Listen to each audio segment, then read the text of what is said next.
there are a lot of businesses who are trying to improve different aspects of our lives, and they're starting by making an initial coin offering or a token generation event. You get the opportunity to invest in this kind of projects and to be part of amazing products. And right here today, I have 3 people that will explain to us better how it's like to invest in an ICO, what are the top advices, the things that they wish they have known before, and what is their vision for the future month or quarter, because everything is moving so fast. Or day, yeah. Like it just moves so fast every day.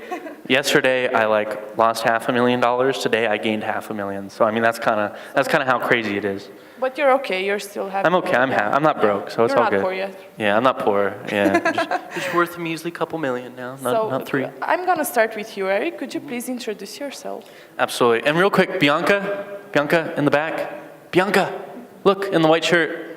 Bianca, can you go in the back and then wave them in? Because it'll be fun. This one will be fun. I promise it'll be fun. Just tell them it'll be fun and it'll be high energy. Tell them. Just promise them, Bianca. Go.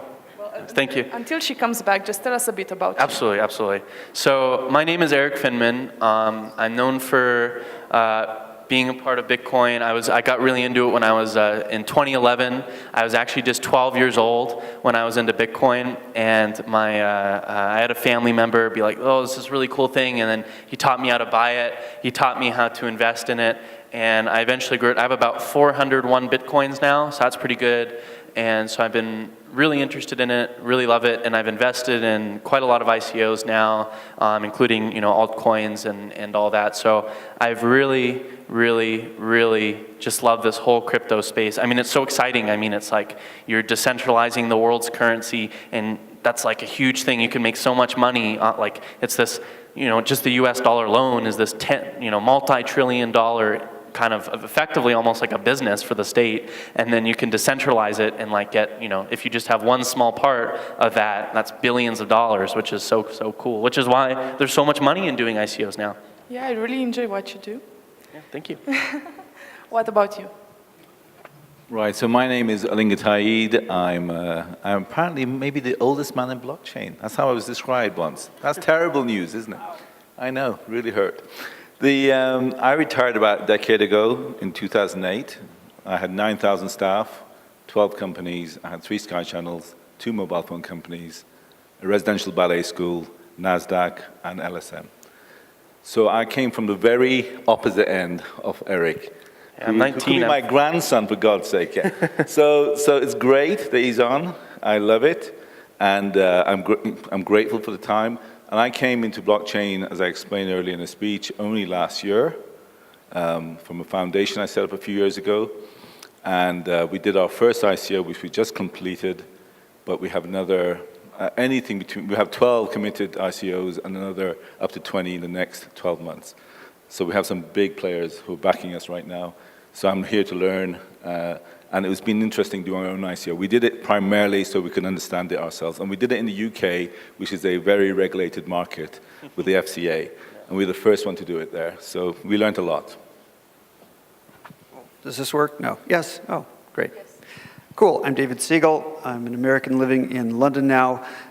My thing is I'm like a surfer. I look for the next big wave and I paddle like mad to try to get up to the front.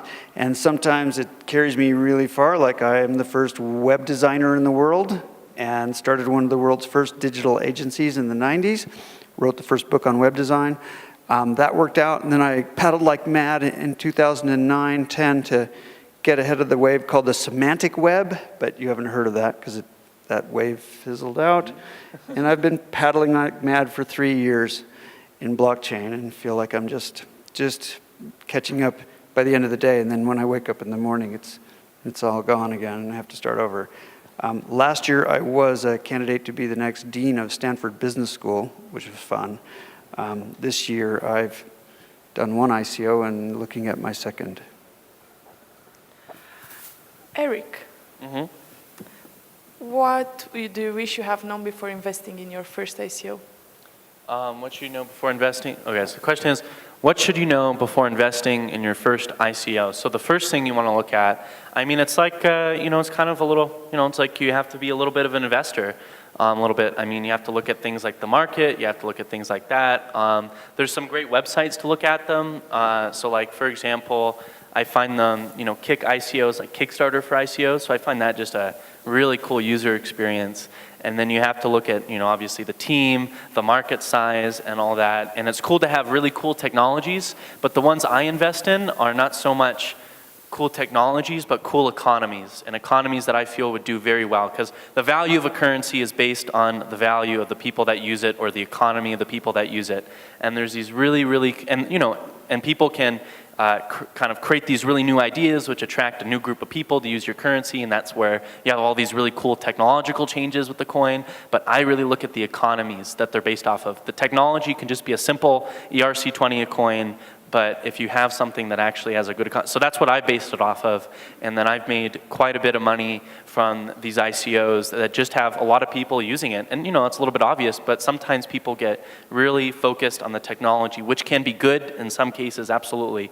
But just focus on, look at, is this a good market? Can they attract cool people? Sometimes the technology is a part of it, sometimes it isn't. And going to building an ICO, what do you wish you have known before actually making one? Well, I've written that story. That story is at the token handbook, the ICOhandbook.com. And I think anybody who's really completed a successful ICO could write a book on how not to do an ICO. I think we pretty much did everything wrong and managed to get lucky anyway. I think it is 30% hard work and 70% luck. I'm sorry. There's really good projects not getting funded, and there's insanely stupid projects getting way too much money. So from the point of view of the entrepreneur who's launching an ICO, my main message now is don't charge for world domination. Don't charge your investors for world domination. You think, well, why don't we just, as long as we're raising 4, why don't we raise 40? The answer is that if your investors invest at a $40 million amount of, for your sale, that means your market cap is over $100 million probably, or at least 50. That means for it to pay them for the risk, your project has to be valued over 500 million, at least more like $1 billion, just for them essentially to break even for the risk. So you're really putting investors at risk by asking for too much money. It's great for you to get all kinds of money. I understand it's a candy store and a free-for-all right now, and who would not want to jump on that gravy train? But your incentives are not aligned. So I'm saying, keep it under $10 million. Get to first base.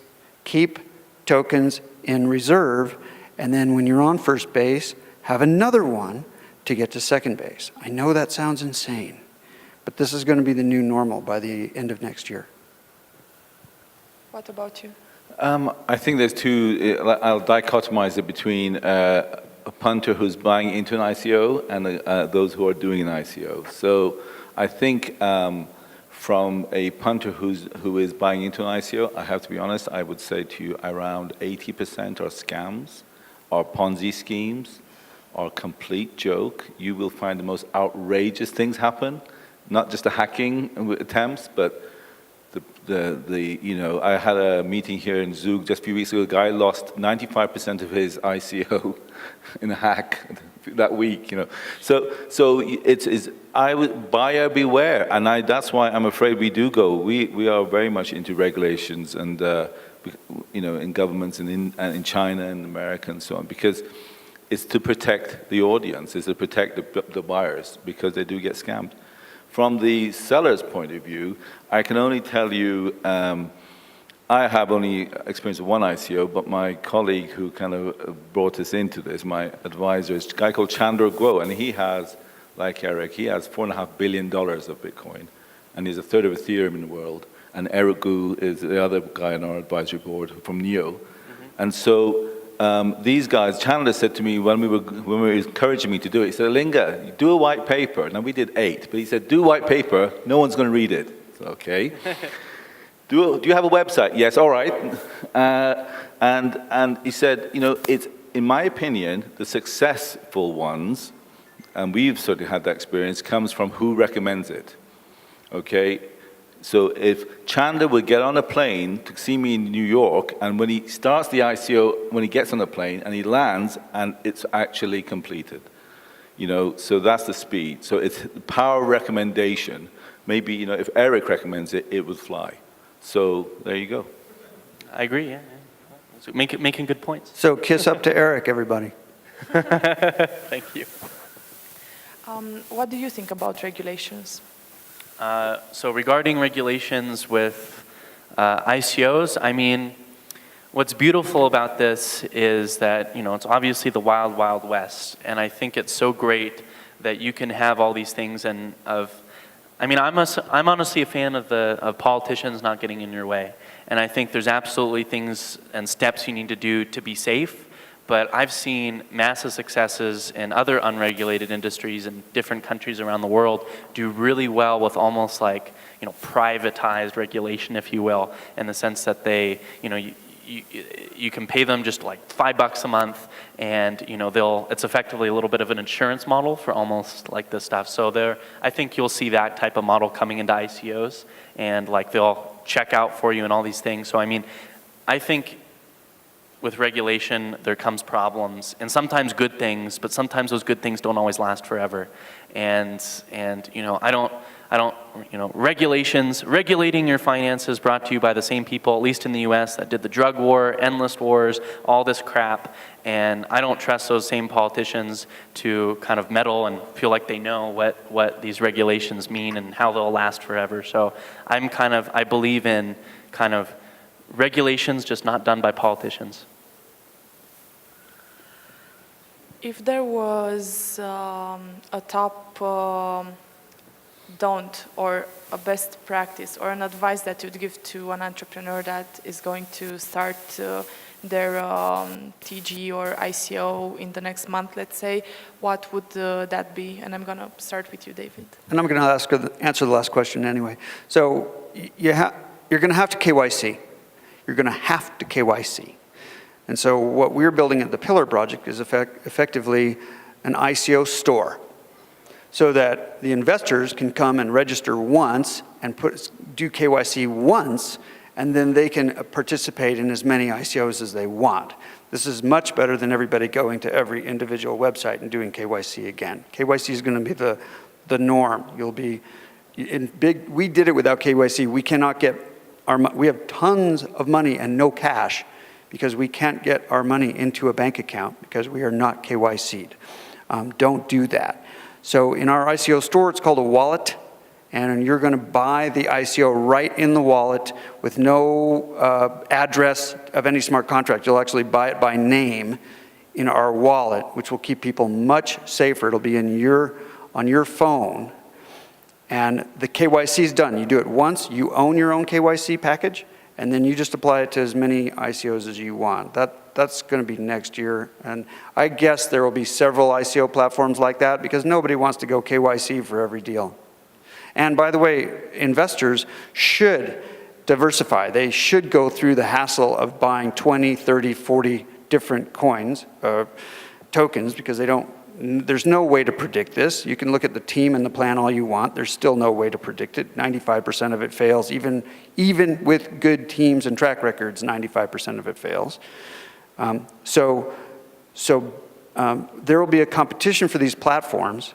And since we're open source and have no business model, we hope to play with as many as possible, because then you get more liquidity and more access by having these safer platforms be more open. I agree with my colleagues here. Both I agree with Eric's disruptive.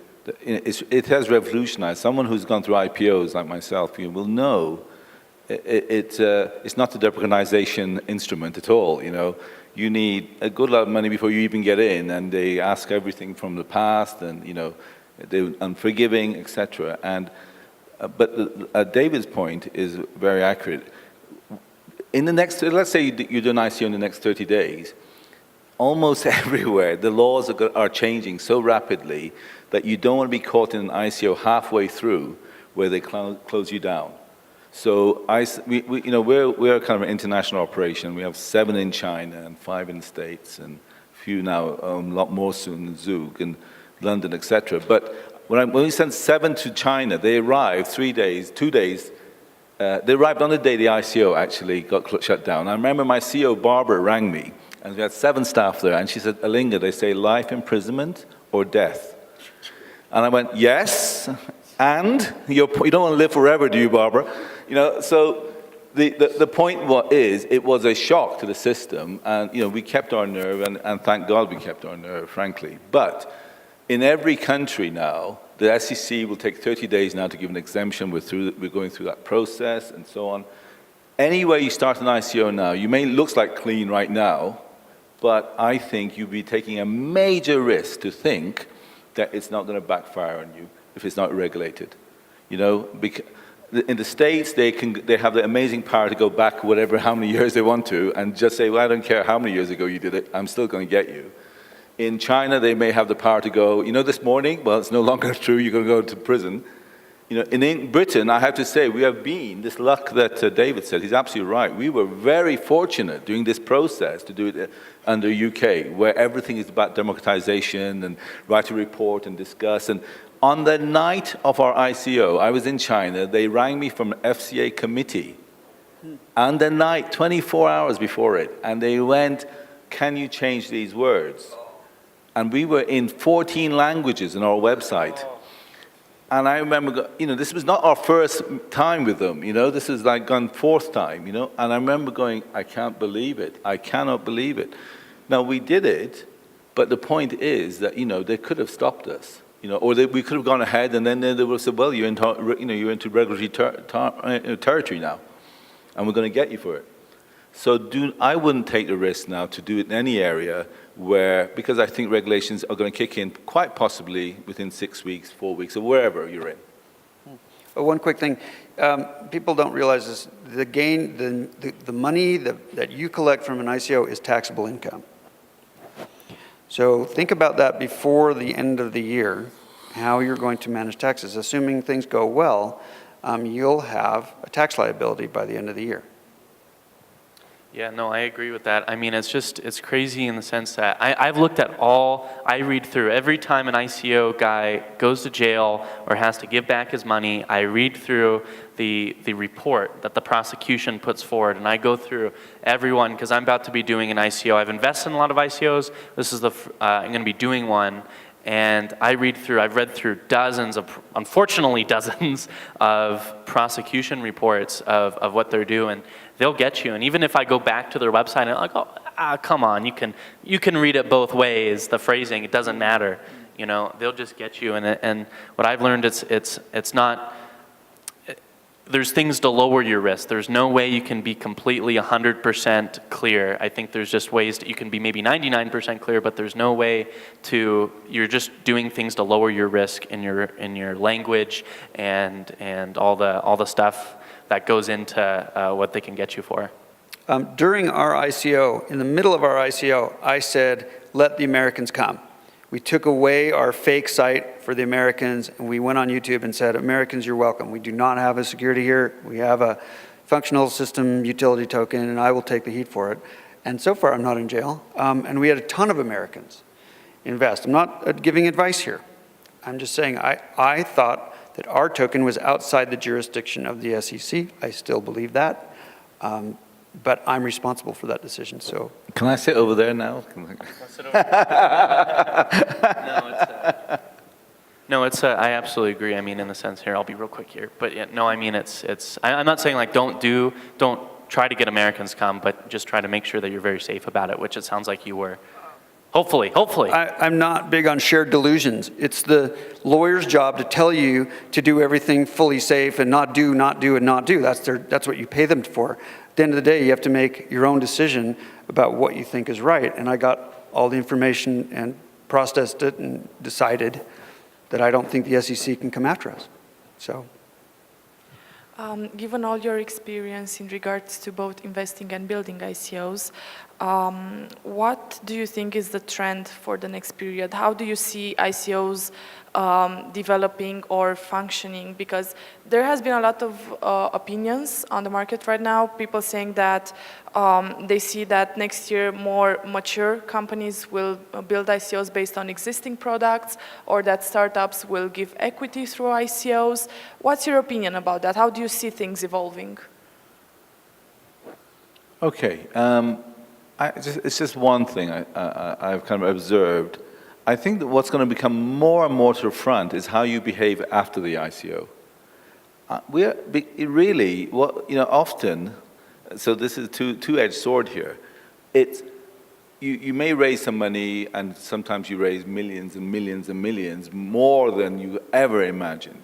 And money keeps pouring in, which is like a bizarre thing. Even when you say stop, and they keep pouring in. And it's how you behave that you are responsible to the people who've invested. Just like you have in any company, any IPO, you have a fiducial duty, I feel, to the people who have invested, to Eric and others. And you have to behave with governance, with appropriate manner. You have to give back information to them, etc. We held a token holders meeting 7 days after we closed our ICO, like an AGM style, etc. And I think there's a big responsibility. And here, I'm now going to make this, because Eric wants to heat this up, so I'm going to drop this on you, Eric.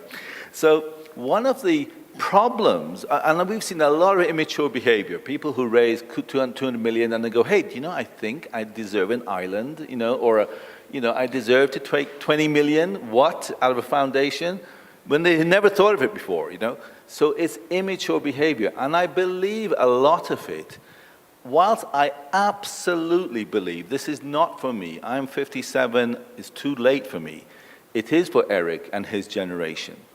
I do believe the yang to the yin is the fact that the maturity level, when they come in with money, or a raise is not there often. And the stop doing this, and think about this is other people's money who've invested, and now you have to deliver it, bring some utility to the token to actually get a circular economy out of it. That doesn't exist. So I think, and that is where age can make a difference. I certainly don't want to carry on like this because I'm too old and it's tiring. But I think that the maturity level of people within the sector can be quite alarming sometimes. I'm a year older than you are.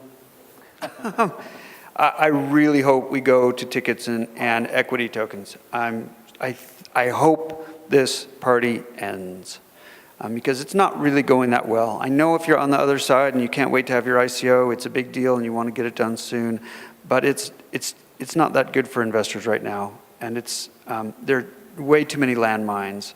And there's a lot going on behind the scenes that you don't see, trust me. Anybody who's promoting an ICO is almost certainly getting paid somehow for it, even if it doesn't look like it. So we're not protecting investors. I'm not clear that a whole lot of regulation is going to help. But if we can just switch to equity, which, if you got a company, it's probably equity is probably the right way to finance it.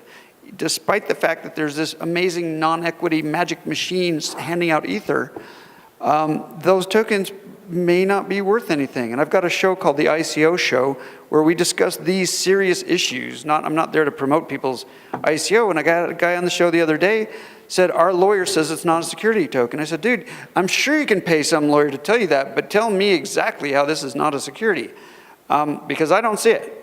And people are pushing too hard just to get out. And so I hope we will change to tickets and to equity. Equity is the right way to go. If I could offer you, $5 to $10 million of equity money for your company, and it was fairly easy, and you had a responsibility to those shareholders, why wouldn't you take that? Thank you. And your thoughts? Yeah, my thoughts, what was the exact question again? I remember there. How do you see this ICO market becoming more mature, and what kind of ICOs do you see happening in the near future? We don't have a lot of time. Yeah, I'll be like 1 minute here. I absolutely agree with what both of you said, and I think obviously evolving, I think we talked about earlier of just having, or as you actually, that having a launch platform for these things where you do one thing and then you can kind of easily do the rest. It's a huge pain in the butt to have to do all this crap to like just actually buy a coin. And I'm looking for, and I think soon and eventually you'll definitely have one website that allows you to buy coins. And then riffing on what you said, I think equity tokens are great.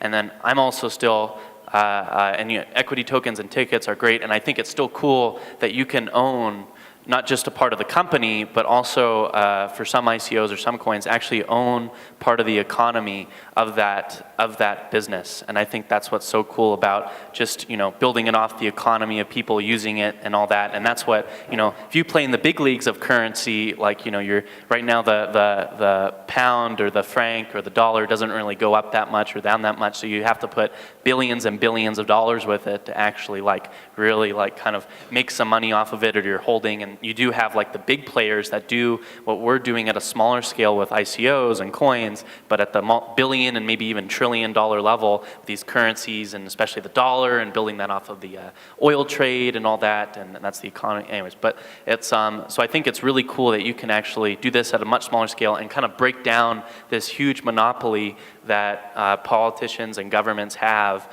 on these currencies, and kind of break them down to not just decentralize your own currency and get your economy not tied off that coin, which is what every business is almost doing by doing a coin, but also just not only you can own a part of the company, but own a part of the economy. And I think that's so cool.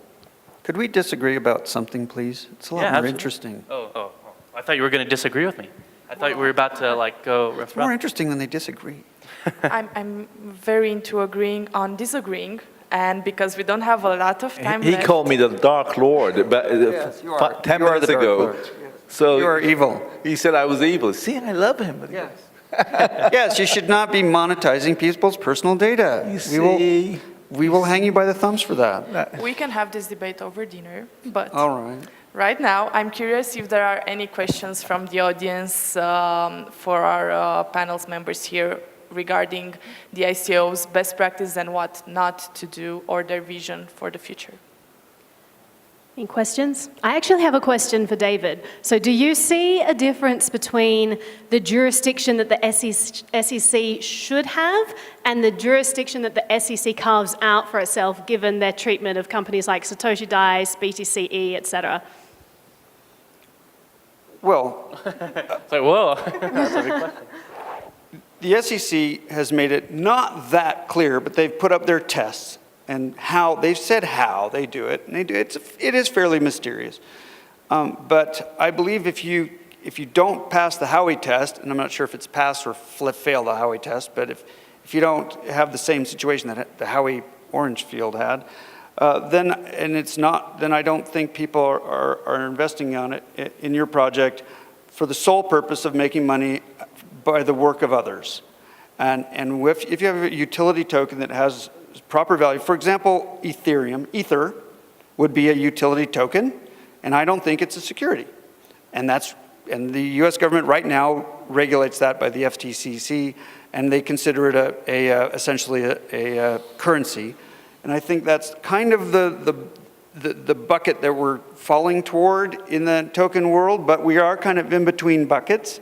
And I don't think the serious full utility tokens are going to be in trouble, but that they may start to redefine the buckets a bit. And then from then on, we're going to have to watch how they frame that. I only hope that their framework, and I know they are working on it, I know they're listening, because the SEC sets the tone for everybody else. I hope that they won't make the mistake of just cramming everything into the old 1940 Act, but they ask legislators to create a new act to help regulate crypto assets. And that will be very interesting. That's what I hope happens next year.